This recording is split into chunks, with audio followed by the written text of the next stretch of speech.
And very good afternoon. Welcome to a Easter Saturday preview. Covering 3 races at Newbury, 2 at Musselburgh, and I'm going to throw one in at Haydock as well, although Haydock is not a televised meeting, well, not a terrestrial televised. I thought it would be on ITV tomorrow. Apparently not, which is a bit of a surprise, as it's the Challenger Series finals tomorrow at Haydock, and some good racing, some decent fields. I'll come to that at the end of the piece, but for the time being, let's have a look at 3 races from Haydock, the first of which is the 150, the Dubai Duty Free Finest Surprise Stakes. We know it better as the John Porter. Group 3, over 1.5 miles. More I look at this race, the more I think Thunderous should be about a 9 to 4, 5 to 2 chance, and you can get 7 to 2 at the minute as I speak, and that looks a very, very fair price. You're talking about the horse that's on the figures is the best horse in the race, and I think the more I look at it, he's very, very likely to get an easy time of it on the front at Newbury tomorrow. Now, I wouldn't want the ground to completely dry out at Newbury, and that is a concern. They're calling it good to soft at the moment. They put 5 mil down yesterday. If it's not that Thunderous doesn't go on quicker, he does, but I think his best form probably comes with a little bit of cut. He's yet to win at 12 furlong, but he gets 12 furlong absolutely fine. And some of his efforts last year in better company than this, such as his third in the Jockey Club Stakes to his more fancied stablemate Sir Ron Priestley, that reads well. And he also ran well on good to soft here against Al-Azi in the Group 3, the Al Rayyan, the time after. Now his season came to a fairly sort of abrupt end after his 4th to Wonderful tonight in the Hardwick, but he's been gelded since, and he's had plenty of time to sort of get over that. He can go well fresh. I think you might see a different horse this season. I think you'll see Thunderous improve a bit. If you look at the Johnsons' record with them being, first time up after gelding this year, they're 5 from 13, so it clearly works well for them. So I think you're looking at the horse that's the best horse in the race, getting an easy lead. And he's getting £3 off his main rival here. Well, certainly what the form book will tell you in Illarab, who's got a penalty to carry for his victory over Max Vega here in the St Simon at the back end of the season. He's another one that would prefer cutting the ground. Similarly, Max Vega, I do like Max Vega. I think there's a good handicap to be won with Max Vega this year. I put him up for the E-Ball last year and he ran really well in that. But the more I look at the race, the more I think it's Thunderous as to lose, really. Christoph Seaman, a really interesting booking as well. So I'll take Thunderous in the first. The 7 to 2 looks very fair. 3 to 1 will look fair, I think. As I say, I'd have him nearer the 9 to 4 mark. Then you got the Fred Darling pass. Not my sort of race at all. I don't like these sort of fillies races where something can just suddenly improve an absolute chunk. Similarly, the Greenham, what wins here? Perfect Power did nothing but improve throughout last season, but 7 furlongs. Didn't look short of speed. Perfect Power. I think he's a speed horse. I think might be dropping back to 6 after this. We'll see. Angel Blur really wouldn't want the ground to dry up. All of his best form last year came on very soft and heavy. Towards the back end of the year, he looked a much improved horse on that. Again, he's got form on quicker, but his best form comes on there's plenty of cut, and I would suggest he might not get that tomorrow. All of which I sort of looked at Flaming Red, first one for Hugo Palmer. I sort of get it, but again, he didn't look short of speed last year. I've ended up with Lusail tomorrow for Richard Hannon, yard going well. Disappointed when we last saw him at the back end of last year, but you can forgive any horse sort of disappointed at Doncaster in the Champagne. I'm happy to sort of give him a pass for that and concentrate on what he was doing before. Some of his form, he won over 7 at Newmarket in a novice, and he stayed on well that day all the way to the line. Looked a good horse, and then dropped back and had the speed to cope at 6 in the July Stakes, beat Asymmetric again. That's a good run. and then similarly at York came out and won the Gym Crack. So whereas we know Lusail has speed, we also know he has stamina. And I think for a yard that's going well, that together sort of leads me to think that, I'm not saying he'll be the best of these, you know, as the season progresses, but I think tomorrow, I think he's got more going for him on drying ground than one or two of the others. So I quite like his chance. I think 92 is fair enough if you were desperate for a bet in the race. I'm not desperate to bet it, but I think if you gave me a tenner, it'd go on Lusail. The Spring Handicap looks the usual sort of wide open race. I can't argue with the favourite. I can't argue with Road Bear. I thought he would go well in the Lincoln, and so it proved. Finishing third to Johan there, that's a good run. He was merely sort of carrying on where he left off at the end of last season with his 2 wins at Nottingham. He's got stall 8 here, which looks fine. Your only sort of worry, really, I suppose, will be the former Tom Clover's yard, which ain't great. He came close to having a winner at Beverley the other day, but that aside, you know, he's had an odds-on favourite beaten. And 7-2, do you want to take 7-2 in a wide open handicap? I'm not sure as I do. I gave there's a couple of Hannum ones here that's interesting, and I ended up going with one of them. Teodolina would have been interested in, I think, had there been, again, if it doesn't, I keep saying the same thing, if it doesn't completely dry out, I think Teodolina definitely wants a little bit of cut and is going to benefit from a Jamie Spencer masterclass here, because there's a little bit of pace on. I think I want something that's drawn low, that's going to raise them off the pace with a chance of coming through. I think last year Stall 2 won this with Nugget, and all the first 4 home were drawn low, and I think I can see it being a similar scenario again here. Teodolina's interesting, having had a warm-up for this, finishing sort of midfield, towards midfield, back of midfield I should say, in the Lincoln. And Jamie Spencer is a very interesting booking. He's the sort of horse, she's the sort of horse that will benefit from a masterclass. But I thought at 33-1 I couldn't let Oh This Is Us go without a few shekels on each way here with the extra places, because this is a mark now that's starting to look too low for a horse of Oh This Is Us's basic ability. I know he's 9, but you got to remember, you know, he still had a good season last year. I think he won the Diomed, and he won it on his 4th start, I think 4th or 5th start. I'm just getting the form up now. Last year, he had a few goes, sort of March, April, nearly won at Newmarket, the meeting we've just had, and then came out and had a go in this last year and finished 9th.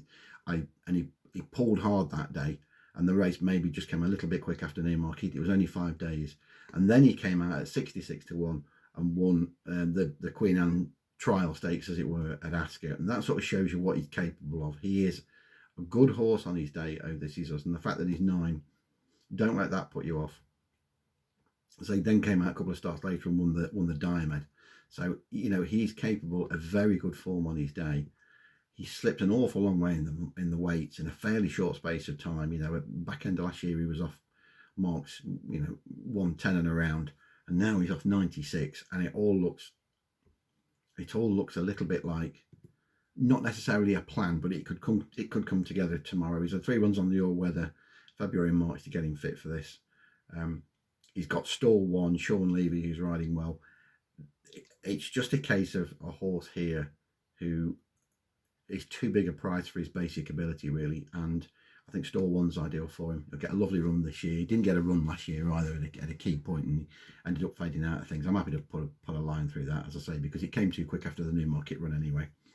He's had best part of 2.5 weeks to get over that Kempton run, which was, you know, in its own little way quite eye-catching. He was just sort of popped around at the back, ran on a little bit late, you know, and it all looked like he was being prepared for something. It may well be that he's being prepared again for races down the line, but surely off 96 you'd have a go here, I think. So I think he's interesting at 33-1. Oh This Is Us. Too big a price. Let's have a look at these 2 races at Musselburgh. The first of which comes at 2:04 and is a 7-furlong handicap. Good race for the money. The Silver Arrow. Look at this in terms of the pace. You've got Giola Checker, that'll go forward. You've got Marshall Dan, that'll go forward. Gaby Sunset, that'll go forward. Guido, that'll go forward. Gometra that'll go forward, maybe even Danzan. You've got a lot of horses here that want a share of the lead, and they're going to be pushing on early.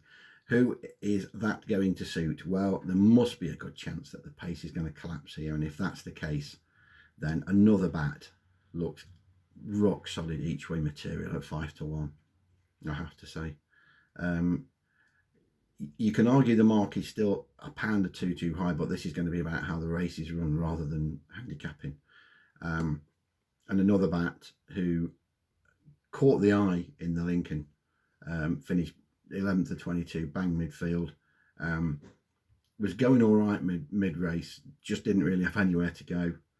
And then when the gap sort of opened, just got caught a little bit flat-footed, just stuck to it at one pace. It looked a run that was warming him up for something else, and it might well be this. I know that was over a mile, but he's effective over 7 when there's a good pace on, and that's key here.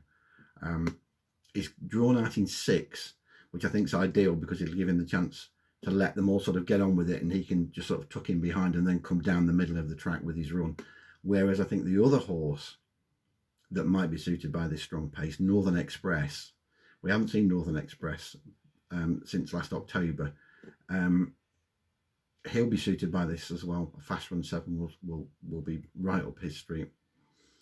He didn't run well. He did run well first time up last year. He finished 3rd at Beverley.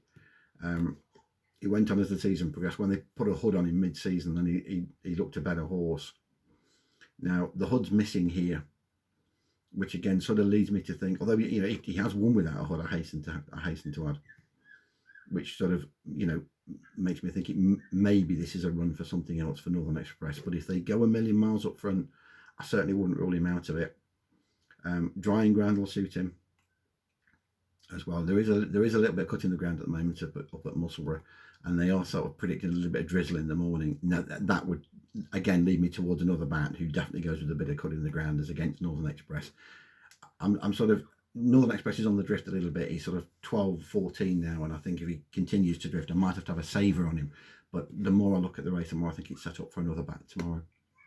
Really good chance, and I think 5-1, as I say, 5-1 and 9-2 each way. Hills are going 4 places, and I think Skybet might be as well. Well, I mean, if he's out the 4 here, you'd be very surprised. It looks a bit of an each way bet to nothing.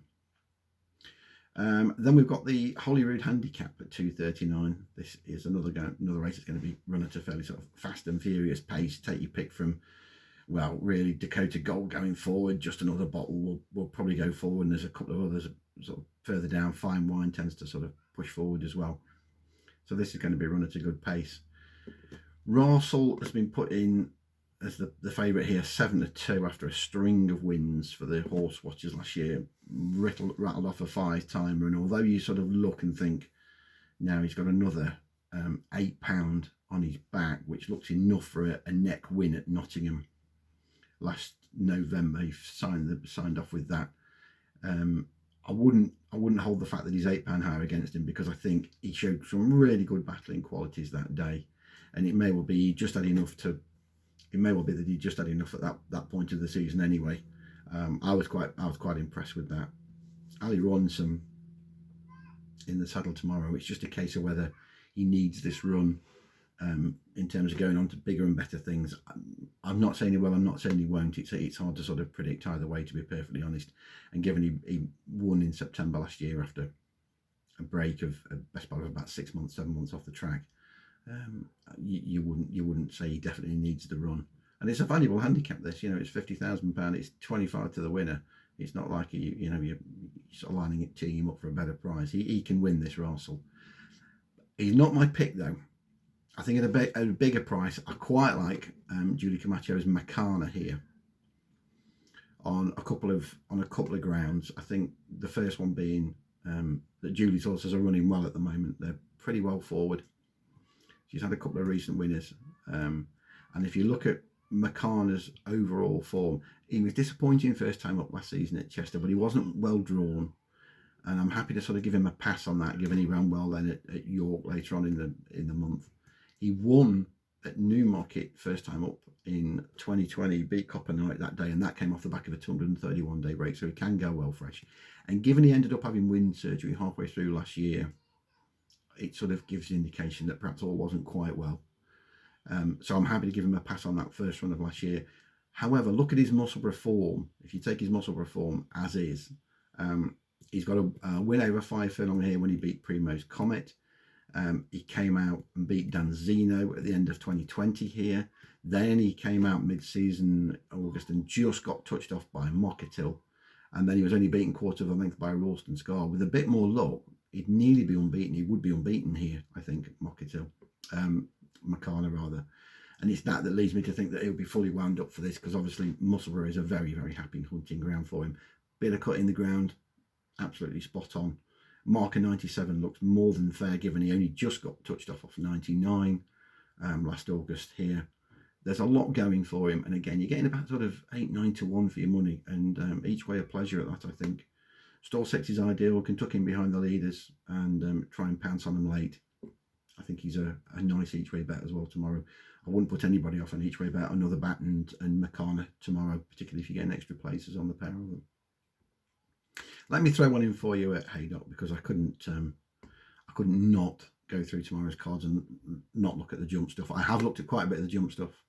Some of it hopefully will appear on the old punching pointers on the Sporting Life tomorrow. If Mr. Delagi sees it my way as well. There's a couple of really interesting ones at Carlisle. I'm not going to touch on them here. You'll have to be having a look on the website for those tomorrow and the punting pointers on the Sporting Life. But I will give you this one at Haydock that I quite like. This Challenger Mares Hurdle Series Final at 2:09, the first race on the card. Looks open. It's lovely to see Line Drop keep on winning. I thought she'd be all right at the beginning of the season. I got the impression that last season was all about getting a handicap, and it was, and she's gone from a marker sort of in the 80s to 115 tomorrow, and she still probably hasn't finished. This is tough enough though. I think now 115 we might be starting to get somewhere near the top end of where she is. I'm not saying she can't win tomorrow. In some ways, as I say, you know, if she did, it wouldn't be a surprise. But this is competitive. The one that jumps out at me on first look at the race is Megan for Stuart Edmonds, who at the beginning of the season I thought was definitely going to be 125, 130. Fell at Chepstow when she was going well. This is when that 4-year-old hurdle, that progressive one, and she was still on the bridle 3 out when she came down that day. On the back of that, she was well back to score in a very competitive race at Ascot at the end of October. Winner was Soaring Glory, the Betfair winner from the year before. Leon Cavallo was second, Boot Hill third, and there were horses in behind that have won since, including Global Citizen. It was a very good handicap, and she was made an 11 to 2 chance for that. Wasn't beaten that far, about 7 lengths, and that was off a mark at 120. Since then, it's all gone downhill. She got beat at Fakenham at odds on. She finished 4th or 5th, got beaten 20 lengths. Ironically, that run where she's got stuffed at odds on qualifies her for this, because you had to be in the first 6, and it qualifies her for this. She came out at Newbury and ran pretty much to form behind Grand Luna, then all right but no better behind Voice of Calm, and then it was very disappointing at Market Raisin last time. That was when we last saw her back in February behind Desiree Girl. However, she's had wind surgery since then, and I think this is key to her chances tomorrow. You can draw a lot of parallels between her and stable companion Adosh, who was falling and unseating at the last too many times after travelling well. Had wind surgery, and that immediately turned her around at Huntingdon. She won on the snaff there, and she would surely have gone close at Cheltenham earlier in the week on Thursday had she got a better run through. She was absolutely cantering, turning in, and then it was a case of jockey not knowing where to go. Went inside, there was no run, ended up pulling right around to the rail, and then having to sort of switch back in again. And by the time that had happened, the winner was away and gone. She stayed on well up the hill. There are a lot of comparisons to be drawn between Megan and Adosh. And if the wind surgery works as well for her, and she's had 53 days off, so she's had time to have that wind surgery and get back into a training regime, then a mark of 109 tomorrow is begging to be taken advantage of, given I thought at this stage of the season, I thought she'd be, as I say, into the 125s, near a 130. So it's a case of, if that wind surgery has worked tomorrow and she goes back to that early season form that she was showing, I think she's got a very, very good chance here tomorrow. I think the trip will be ideal for her. Ground should be spot on. There can't really be any excuses, I don't think, for Megan tomorrow. She'll travel like the best horse, of that I'm sure. So if you're the sort that likes to take her back to lay and take your stake money back out, then by all means do so. But I think she'll go very close tomorrow, Megan. It'll be interesting to see where the books put her in. One of the books has already priced her up 8-1. I would take 8-1 if that was the top price, but I have a feeling 1 or 2 more books will look at her form and put her in a little bit bigger, double figures, hopefully 10 and 12, and then I'll be getting involved. So there we go. As I say, keep an eye out tomorrow for my other scribblings, because I've got a couple of interesting ones at Carlisle, so keep an eye out for those. Best bet tomorrow, I do hope, is Megan. I really do, but I think if you're looking for one on the flat, then Another Bat up at Musselburgh would be my best bet there. Have a good Easter weekend. I'll be back next Saturday and next Friday and Saturday. Friday to finish off the Aintree Tales, and Saturday with a couple of good cards, and we'll crack on from there. Have a good weekend, all. Thanks a lot. Bye bye.